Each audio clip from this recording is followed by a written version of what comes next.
The Blue Jays offense continues to come up short as Cavan Biggio's time in Toronto has come to an end. Hey everyone, welcome into Long Ball. Rob Wong joined alongside by Toronto Sun Blue Jays writer Rob Longley. And Rob, after a series loss in Milwaukee, the Blue Jays are still near the bottom of the league in runs scored, sitting 25th with 265. And after the game on Wednesday, starting pitcher Chris Bassitt said, "Our starters have to be good. That's just the reality of our team." Is this a guy calling out his offense or crying out to the front office to get this team some bats? Maybe a little bit of both, Rob. There's a lot to like about Chris Bassitt. He's a competitor.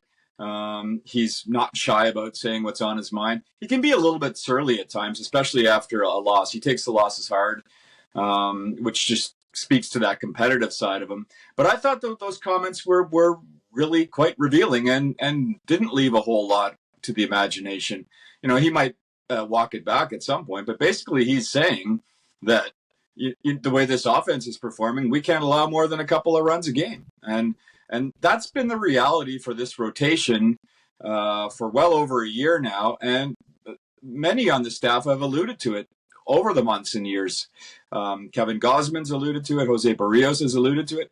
And it puts pressure on them when they know that if they just have like a so-so inning or somebody gets bad on ball on a good pitch and suddenly the opponent gets a 2-0 lead, they know that they could be in big trouble because the offense can't walk them out of it. And I thought it was very revealing that Bassitt kind of let that slip, very transparent of him.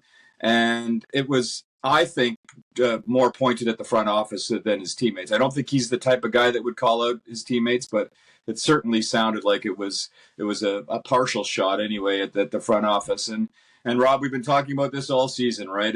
There's so many games that they're in that they score a run in maybe one or two innings. They get two on the board, and then they're left to try to tie a game or win a game late in the 7th, 8th, and 9th, and they've pulled off a few of those.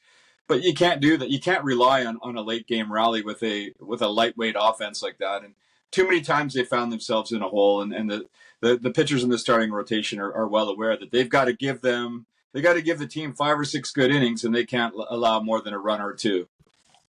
Yeah, it's hard to play from behind so often as the Blue Jays have done so far this season. Meanwhile, the team did make a move last week that they hope will spark the offense, calling up Spencer Horwitz from AAA Buffalo and designated Cavan Biggio for assignment. Biggio has since been dealt to the Dodgers for minor league pitcher Braden Fisher. What did you make of the move? I wasn't surprised, Rob. I felt bad for Cavan Biggio and for some of his teammates that have been close to him for so long.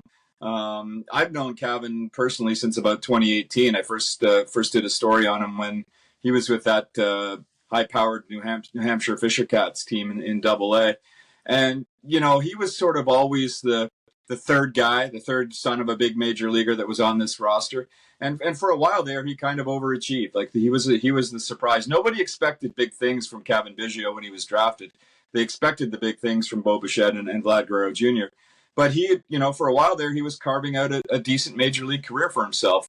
But, throughout it, and especially over the last year and especially this year, just too unreliable at the plate and didn't seem to be any signs of working out of it this season. Especially he was prone to fastball high in the zone, and he was just getting a steady diet of that from opposing pitchers. And, the franchise just felt that, you couldn't keep Spencer Horwitz down much longer. And essentially, the combination of Horwitz, Ernie Clement, and Davis Schneider essentially made Cavan Biggio expendable. And I'm sure some of his longtime teammates took this one a little bit hard, and I'm sure Cavan Biggio took it hard because he was proud to be a Blue Jay. He was very much a part of this franchise and felt that he could be a part of them being a championship team. So in that sense, it's nice to see him land on his feet, go from a last place team in the American League East to a first place team in the National League West. And, he'll be a role player there, much like he was in Toronto. But here's hoping that Cavan Biggio, can prolong his major league career because he's a good dude and a good, honest, hardworking baseball player. Yeah, definitely a fan favorite here in the city of Toronto and the country of Canada. And as you said, there aren't many better landing spots than a place like the Los Angeles Dodgers, who potentially could unlock something in the 29-year-old, but that remains to be seen. As always, leave your thoughts in the comments section below. You can find all of Rob's Blue Jays coverage at the Toronto Sun.